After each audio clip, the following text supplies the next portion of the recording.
నమస్తే. ఆంధ్రప్రదేశ్ మద్యం కుంభకోణానికి సంబంధించి సిట్ విచారణ చాలా వేగంగా జరుగుతుంది. ఈ కేసులో A4గా ఉన్నటువంటి మిథున్ రెడ్డి సిట్ విచారణకు హాజరయ్యారు. ఆయన నిన్నటి వరకు కూడా అజ్ఞాతంలో ఉన్నాడు. ఈరోజు ప్రత్యక్షమై విజయవాడలో నేరుగా సిట్ కార్యాలయానికి వెళ్ళి విచారణకు హాజరైన పరిస్థితుంది. ఇప్పుడు ఒకటే చర్చ, మిథున్ రెడ్డి అరెస్ట్ జరగబోతోంది, ఈ సాయంత్రానికి అరెస్ట్ అయిపోతున్నాడనే ప్రచారం జరుగుతోంది. నెక్స్ట్ ఏంటి? మిథున్ రెడ్డి ఒకవేళ అరెస్ట్ అయితే తర్వాత పరిణామాలు ఎలా ఉంటాయి? దీని గురించి మనం డిస్కస్ చేద్దాం. ప్రస్తుతం నాతో పాటు అనలిస్ట్ కట్టా కార్తిక్ ఉన్నారు, మాట్లాడదాం. కార్తిక్ గారు నమస్తే అండి. నమస్తే మరి కార్తిక్, ఇప్పుడు మిథున్ రెడ్డి అరెస్ట్ అయిపోతున్నాడు అని చర్చ చాలా బలంగా జరుగుతుంది. అరెస్ట్ అయ్యాడు అనుకుందాం, ఎందుకంటే చాలా కీలకమైన ఆధారాలు సిటీ దగ్గర ఉన్నాయి. హైకోర్టులో ఆయన ముందస్తు బెయిల్ రద్దయిపోయింది. తర్వాత సుప్రీంకోర్టులో కూడా ముందస్తు బెయిల్ అనేది పిటిషన్ రద్దు చేసినటువంటి పరిస్థితి ఉంది. ఈ నేపథ్యంలో ఆయనకి ఇక న్యాయపరంగా ఎలాంటి హోప్ లేదు. అరెస్ట్ అవడమే ఒకటే పరిస్థితి కనిపిస్తుంది. ఏమంటారు మీరు? సిట్ లీకుల ప్రకారం మిథున్ రెడ్డి అరెస్ట్ జరిగే అవకాశం ఉంది. మిథున్ రెడ్డి తర్వాత ఏం జరిగే అవకాశం ఉంటుంది అన్నప్పుడు, ఇప్పటికే అందిన సమాచారం మేరకు ఈ 3,500 కోట్ల రూపాయల మద్యం స్కామ్లో దాదాపు 2,970 కోట్ల రూపాయలు జగన్మోహన్ రెడ్డికి వెళ్ళాయి. 90% డబ్బులు తాడేపల్లి ప్యాలెస్కి వెళ్ళాయి. అక్కడి నుంచి ఆయన చెప్పిన మేరకు, ఆయన సూచన మేరకు డిస్పాచ్ అయ్యాయి. అంతా 90% జగన్మోహన్ రెడ్డి వాటా, ఒక 10% ఈ వ్యవస్థీకృత మెయింటెనెన్స్ కోసం డబ్బులు వసూలు చేసేవాళ్ళు, డబ్బులు భద్రపరిచేవాళ్ళు, ఈ డబ్బుని డిస్పాచ్ చేసేవాళ్ళు, ఎక్కడన్నా పెట్టుబడి పెట్టేవాళ్ళు, ఆ పెట్టుబడి కాపాడేవాళ్ళు. ఈ మొత్తం మెయింటెనెన్స్ కోసం, మెయింటైన్ చేసే వాళ్ళ కోసం 10% కేటాయించారు. 90% నోట్ల కట్టులు తాడేపల్లి ప్యాలెస్కి వెళ్ళాయి, అంటే బిగ్ బాస్కి వెళ్ళాయి అనేటువంటి దాన్ని ఇప్పటికే కనిపెట్టారు. ఇప్పటికే కీలకమైన ఆధారాలు. మామూలుగా ఏంటంటే ఇది ఒక మాస్టర్ బ్రెయిన్స్ చేసిన స్కామ్, అంటే చిన్న వ్యక్తులు కాదు. ఈ స్కామ్లో ఇరుక్కున్న వాళ్ళంతా కూడా ఒక పై స్థాయి ఉన్న అధికారులు, ప్రజాప్రతినిధులు. వాళ్ళకి మొత్తం తెలుసు రేపొద్దున విచారణ జరిగితే ఏ ఆన్సర్ విచారణకు వస్తాయి, విచారణ ఎలా కొనసాగిద్ది, ఆ విచారణ తప్పించుకోవాలంటే ముందే ఏం చేయాలన్న విషయాలే ముందే తెలుసు. ఇప్పుడు సహజంగా ఒక మర్డర్ చేసేవాడికి తెలియదు, ఆవేశంలో చేసేస్తాడు. ఈ మర్డర్ కేసును విచారిస్తున్నప్పుడు దొరకకుండా ఏం చేయాలి అని ముందు అనుకోడు. మర్డర్ జరిగిన తర్వాత తప్పించుకోవడానికి ఏం చేయాలని ఆలోచిస్తాడు, కానీ చేసే ముందు ఆలోచించాడు. అంటే రేపు తప్పించుకోకుండా ఎలా చేయాలన్నది ముందే ప్లాన్ చేసుకోలేడు. కానీ ఇక్కడ అలా కాదు. ఒక తప్పు చేసేటప్పుడే, ఈ మద్యం స్కామ్ని రూపొందించుకునేటప్పుడే రేపొద్దున ఎంక్వైరీ సంస్థలు దొరకకుండా ఎలా చేయాలి అన్నది ఒక ప్లాన్గా చేశారు. అందుకనే ఈ మద్యం స్కామ్కి సంబంధించిన మొత్తం డెన్ లెక్కలు, లావాదేవీలు, పెట్టుబడులు, ఈ వ్యవహారాలన్నిటికి సంబంధించిన డెన్ మాత్రం దుబాయ్లో పెట్టారు. తెలంగాణలో ఫోన్ ట్యాపింగ్ నడుస్తుంది కదా, ఆ ఫోన్ ట్యాపింగ్ కేసులో కీలక నిందితుడిగా ఉన్నటువంటి ఒక వ్యక్తికి సంబంధించినటువంటి అపార్ట్మెంట్లో మొత్తం ఒక డెన్ పెట్టేశారు. అక్కడే ఉంటాయి లెక్కలన్నీ. మన అపార్ట్మెంట్, ఎస్, అక్కడ దుబాయ్లో అక్కడే ఉంటాయి. ఆ అపార్ట్మెంట్లోనే మొత్తంగా అసలు ఏంటి మద్యం లెక్కలని తెలుస్తాయి. కానీ సిట్ చాలా ఈజీగానే కనిపెట్టేసింది. ఎన్నికల సమయంలో ఎంత ఖర్చు పెట్టేశారు, రియల్ ఎస్టేట్ వ్యాపారంలో ఎంత పెట్టేశారు, సినిమా వ్యాపారంలో ఎంత పెట్టేశారు, ఎక్కడెక్కడ ఎంత డబ్బు తరలించేశారు, బంగారు రూపంలో ఎంత మార్చేశారు, దేశాలు ఎన్ని దాటిచ్చేశారు, ఆ ఏ దేశాలు ఎంత పెట్టుబడి పెట్టారు, ఈ విషయాలన్నింటినీ కూడా సిట్ ఫైండ్ అవుట్ చేసింది. మనం ఖచ్చితంగా మద్యం స్కామ్ను విచారిస్తున్న సిట్ని మనం ఒప్పుకొని తీరాలి, యాక్సెప్ట్ చెప్పి తీరాలి. ఎందుకంటే చాలా తక్కువ టైంలో 90 రోజుల క్రమంలో ఇన్ని విషయాలు సేకరించడం అనేది చిన్న విషయం కాదు. ఈ దేశంలో సిబిఐకి, ఈడీకి కూడా సాధ్యం కాని ఎంక్వైరీని లోకల్ పోలీసులు సిట్టుగా వాళ్ళు నిర్ధారించేశారు. ఓకే, దాదాపుగా ఇప్పుడు మనకు అందుతున్న సమాచారం ప్రకారం డబ్బులు మూటలు కట్టి అట్టపెట్టెలో పెట్టి భద్రపరిచే విజువల్స్ కూడా సేకరించారు అని. ఇది చిన్న విషయం కాదు. మొత్తం సీసీ కెమెరా ఫుటేజ్ను కూడా ధ్వంసం చేసిన తర్వాత, ఏది జగన్మోహన్ రెడ్డి గారి ప్యాలెస్ పక్కనే ఉన్న ల్యాండ్ మార్క్ అపార్ట్మెంట్లో ఫ్లాట్ నెంబర్ కూడా చెప్తున్నారు, అక్కడ భద్రపరిచిన డబ్బుకు సంబంధించిన విజువల్స్ కూడా ఫైండింగ్ చేశారు అనేటువంటిది. సో దాదాపుగా తర్వాత నాది ఒక డౌట్ కార్తిక్ గారు. విషయం ఏంటంటే, ఇప్పుడు అరెస్ట్ అయిన ప్రతి ఒక్కరు, అరెస్టు కాబోతున్నటువంటి ప్రతి ఒక్కరు కూడా జగన్మోహన్ రెడ్డి గారి పేరు ఎక్కడా ప్రస్తావించట్లేదు. వాళ్ళు మేము చేయలేదని చెప్తున్నారు, తప్పిచూదిరుతున్నారు, ఆధారాలు చూపించినా సరే మాకు సంబంధం లేదని చెప్పి చాలామంది తప్పిచూదింటున్నారు. కొంతమంది ఒప్పేసుకున్నప్పటికి కూడా అసలు సూత్రధారి ఆయన ఆదేశాలతో చేశామని చెప్పి ఎక్కడ కూడా జగన్మోహన్ రెడ్డి పేరు ప్రస్తావించట్లా. మరి దీన్ని ఎట్లా చూస్తారు? ఆయన పేరు ప్రస్తావించకపోతే ఆయనకి విచారించే అవకాశం ఉంది అసలు? ఎస్, ఇప్పటి వరకు ఈ ఎంక్వైరీ కొనసాగుతూ చూస్తున్న కొద్దీ ఎవరు కూడా అక్యూజ్డ్ పర్సన్స్ జగన్మోహన్ రెడ్డి గారి స్కామ్లో ఉన్నారని చెప్పట్లేదు. వాస్తవం అది.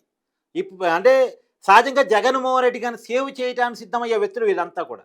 ఒక విజయసాయి రెడ్డి అప్రూవర్గా మారి జగన్మోహన్ రెడ్డి గారికి సంబంధించిన వివరాలు చెప్తే తప్ప ఇప్పటివరకు అరెస్ట్ అయిన రాజు కసిరెడ్డి కానీ, తర్వాత ధనుంజయ రెడ్డి కానీ, కృష్ణమోహన్ రెడ్డి కానీ వీళ్ళంతా కూడా తాము స్కామ్ చేసామని ఒప్పుకునే రకాలు తప్ప జగన్మోహన్ రెడ్డి గారి ఆదేశాలతో చేసామని ఒప్పుకునే రకాలు కాదు.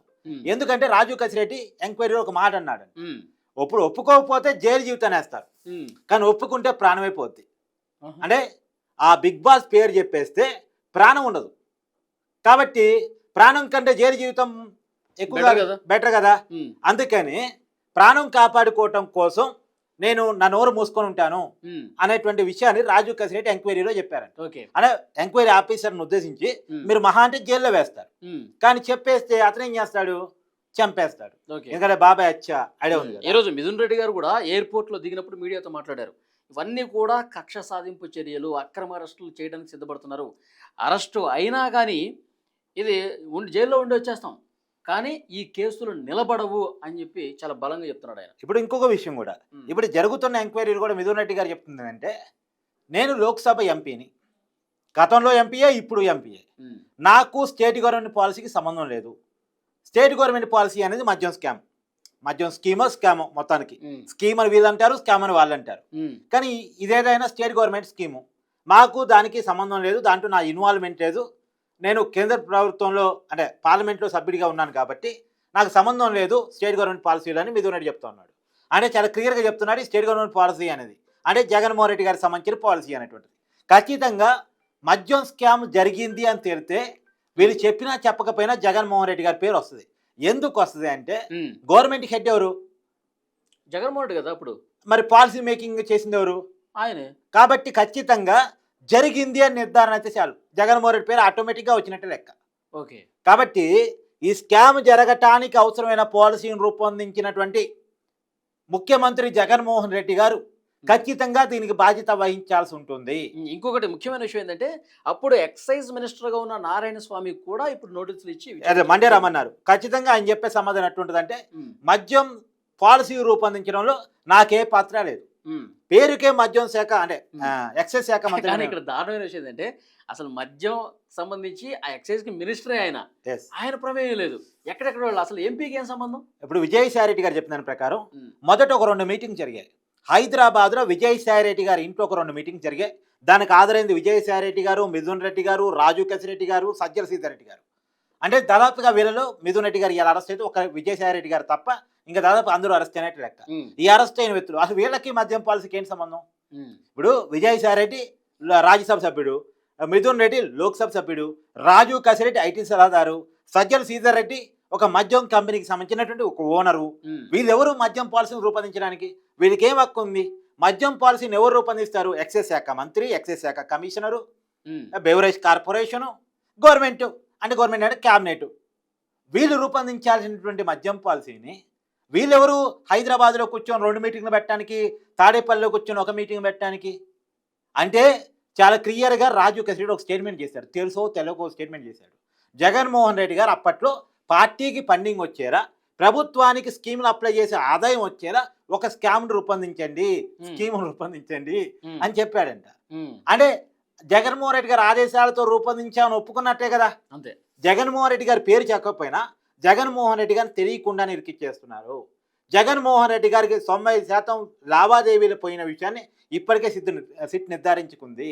కాకపోతే బిగ్ బాస్ అరెస్ట్ దాకా పోవాలంటే దానికి కావాల్సిన పొలిటికల్ పర్మిషన్స్ చాలా ఉంటాయి, దానికి కావాల్సిన పొలిటికల్ చర్చలు చాలా ఉంటాయి, అంత ఈజీ కాదు.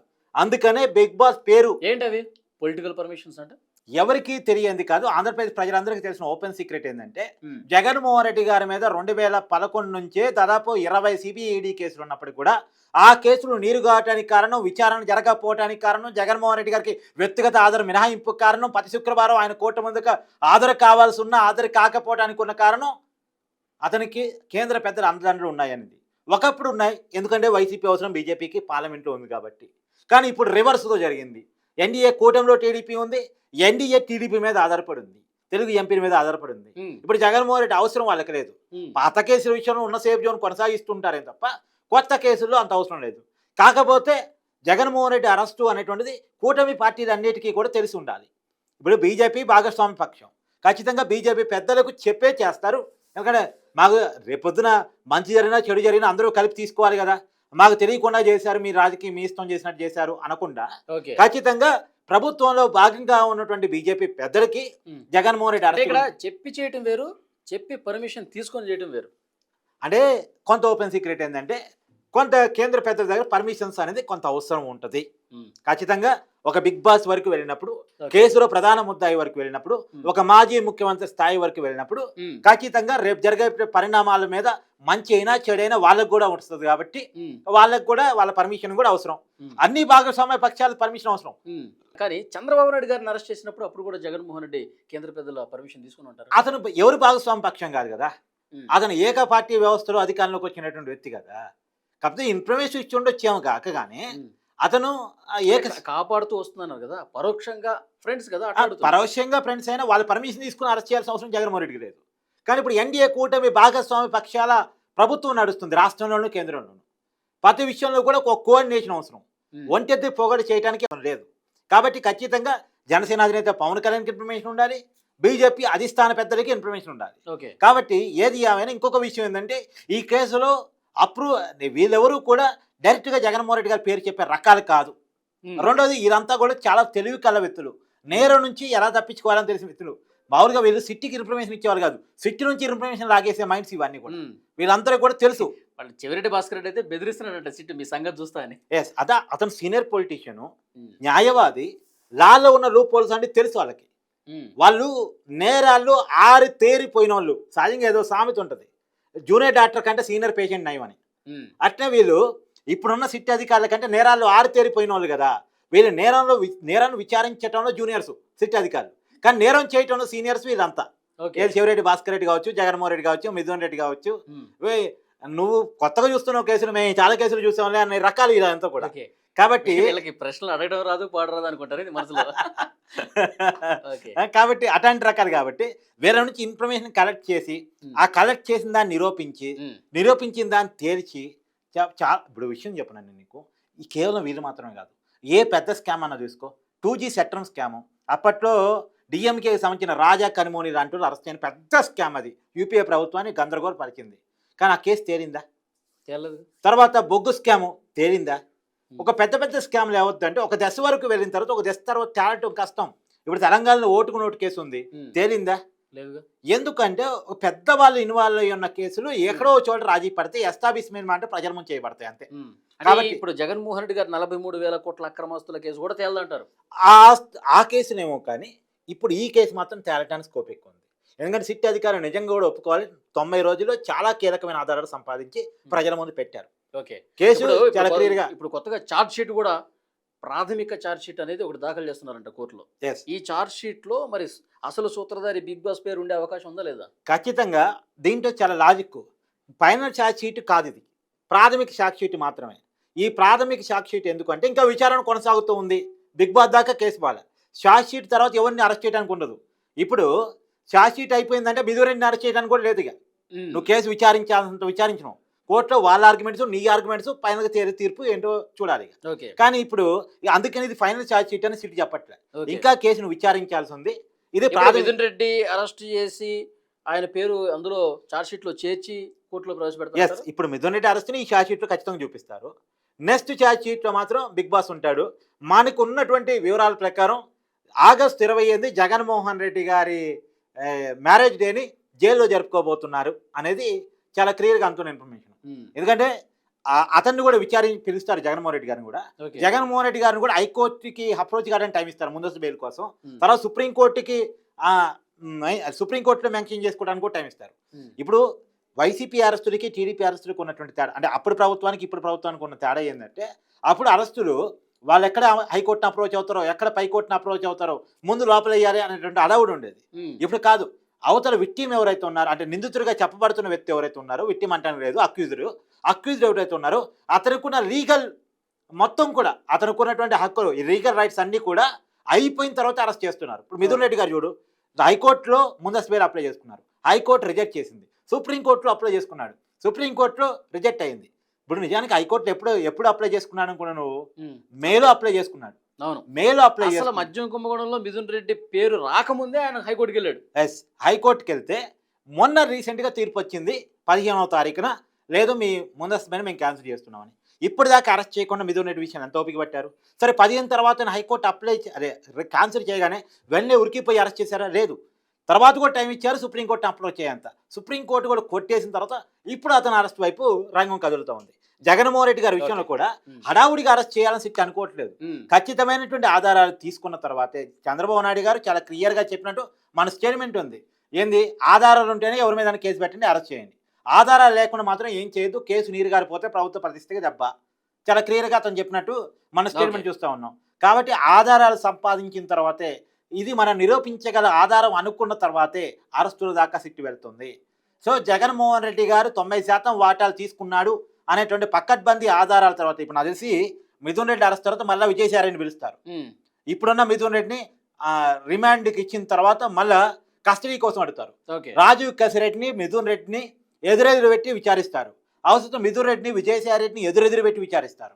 వీళ్ళందరినీ ఎదురెదురు పెట్టి విచారించిన తర్వాత ఆటోమేటిక్గా తెలియకుండానే వీళ్ళు జగన్మోహన్ రెడ్డి గారి పేరు కక్కేయక తప్పదు, ఒప్పుకోక తప్పదు. సో అప్పుడు జగన్మోహన్ రెడ్డి గారి వైపు వెళ్ళే అవకాశం ఉంటుందని నేను అనుకుంటున్నాను. చాలా ఇంట్రెస్టింగ్ గా కనిపిస్తుంది మద్యం కుంభకోణానికి సంబంధించి. ఈ కేసు కూడా క్లైమాక్స్ కు చేరుకున్న పరిస్థితి. ఎందుకంటే నిన్న ముఖ్యమంత్రి చంద్రబాబు నాయుడు గారు కూడా చాలా స్పష్టంగా చెప్పారు, ఇన్ని రోజులు నేను మాట్లాడకూడదు అనుకున్నా, మొత్తం ప్రజాధనాన్ని దోపిడీ చేసేసారు. నేను అంటాం ప్రజాధనాన్ని దోపిడీ చేయడం గురించి నేను మాట్లాడిన వరి సహజంగా జరిగిన పరిణామం అందరూ మాట్లాడుతున్నారు. కానీ నేను మాట్లాడుతున్న పాయింట్ ఏంటంటే, ఆంధ్రప్రదేశ్లో ఇది మద్యం స్కామ్ కాదు, సారా స్కామ్ అని నేను అంటాను. ఎందుకంటే 30,000 మందిని చంపేశారు. 30,000 మందిని చనిపోవడం ఫలితంగా 30,000 కుటుంబాలు అనాథలైపోయినాయి. మహిళల తాళ్ళు తెగిపడ్డాయి. తర్వాత 80,000 మంది కిడ్నీలు, లివర్లు పాడైపోయినాయి. ఈ 80,000 మంది, ఆ 30,000 మంది, 1,10,000 కుటుంబాలు జగన్మోహన్ రెడ్డి గారి పరిపాలనలో తాగిన మద్యం ఫలితంగా ఆగమైపోయినాయి, ఆర్థికంగా చితికిపోయినాయి. మనుషులు ఈ లోకాన్ని విడిచి వెళ్ళిపోవాల్సిన పరిస్థితి. అవునవును. అంటే జగన్మోహన్ రెడ్డి గారు అధికారంలోకి వచ్చింది కూడా మీ పసుపు తాళ్ళు అనేవి పటిష్టంగా ఉంచడానికి ఆ ప్రామిస్ వచ్చారు. మద్యపాన నిషేధం అని చెప్పి వచ్చి అడ్డగోలు మద్యాన్ని నమ్మి జనం ప్రాణాలు తీసి ఇంకొక పక్కన స్కామ్ చేయడం అనేటువంటిది ఖచ్చితంగా మనం హర్షించకూడదు. ప్రస్తుతం జరుగుతున్న పరిణామాలు చూస్తుంటే మద్యం కుంభకోణం విచారణ క్లైమాక్స్ కు చేరుకుంది. మిథున్ రెడ్డి అరెస్టు, ఆ నెక్స్ట్ అసలు సూత్రధారి అని చెప్తున్నారు. తర్వాత పరిణామాల మీద మళ్ళీ మాట్లాడు. Thank you very much. Thank you.